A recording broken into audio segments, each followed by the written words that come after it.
स्वामी विवेकानंद विद्यालय आणि पाण्याची टाकी या दोघांमध्ये असलेल्या अधिकृत रोडवर लाईट नसल्याने तसेच स्वच्छता नसल्याने सदरचा रोड हा गुन्हेगारीचा खड्डा आणि घाणीचे साम्राज्य तयार झाल्याने आरोग्यास हानिकारक होत असल्याने परिसरातील नागरिकांनी नाशिक शहर जिल्हा राष्ट्रवादी काँग्रेसच्या वतीने नाशिक महानगरपालिका सिडको विभागीय कार्यालय विभागीय अधिकारी यांना निवेदन देऊन या समस्या सोडवण्यासाठी सांगितले आहे। घाणीचं साम्राज्य त्याचबरोबर लाईट उत्तम रीतीने सतत लागत नसल्यामुळं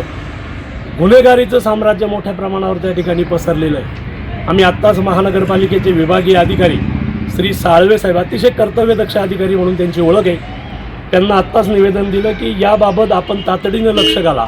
आणि शाळेतील विद्यार्थी जे काय असेल विद्यार्थी आणि पालक यांना जो काही गुन्हेगारांचा त्रास होतो त्या गुन्हेगारांना वचत बसवा आणि दुसऱ्या बाजूला जो काही व्यापारी वर्ग या व्यापाऱ्याकडे येणारे जे काही ग्राहक आहेत या ग्राहकांनाही या गुन्हेगारीचा मोठ्या प्रमाणावर त्रास होतो। तेव्हा या बाबतीत जर आपण तातडीनं लक्ष घालून संबंधित रोडची डागडुजी करून स्वच्छता करून लाईट जर लावलात तर निश्चितपणाने आम्ही जे काही प्रयत्न केले आमचं जे काही म्हणणं आहे ते म्हणणं निश्चितप्रमाणे योग्य दिशेला गेल्यासारखं राहील आणि हा रस्ताही सर्वांच्या दृष्टीने येण्या जाण्याच्या दृष्टीने ये जा करण्याच्या दृष्टीने योग्य होईल एवढीच आमची मागणी आहे। आणि आमचं यावेळी फकीरराव सोनवणे, शिवाजी लड्ढा, सुदाम मलिक, हबीद शेख, दीपक राठी, संजय शिर्के, बाळू आव्हाड, खंडू सोनवणे, सचिन पाटील चौधरी यांच्यासह परिसरातील नागरिक उपस्थित होते।